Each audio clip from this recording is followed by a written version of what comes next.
So the early days of me being in the party, I thought were very, very inspiring, influential, challenging. I mean, I had to do things I didn't like to do necessarily sometimes, but I felt. What were some of your duties?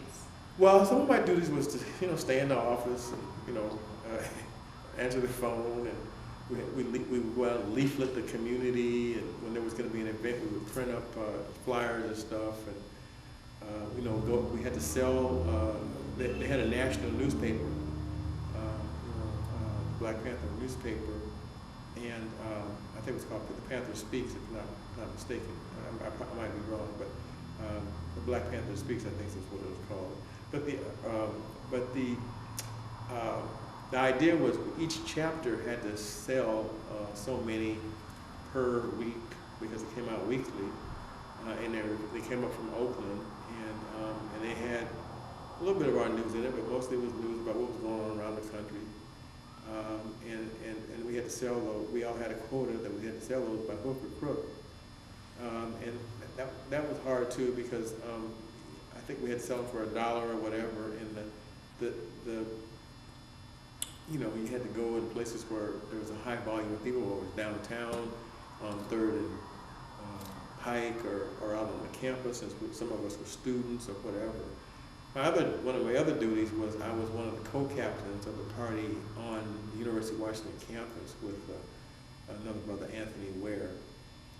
And we had about 50 or 60 folks that were on campus, and I played a dual role in the sense that I was active in the Black Student Union at the formation of the Black Student Union on the campus. I participated in the takeover in 1969 of the campus. But I was a Panther member, and I got some more respect because of that. But that was challenging because we had to spend time in the community, time on campus. And it was much easier actually to be in the community because, that was where you got more support. It was much more challenging to be on the campus where, there were 35,000 daytime students,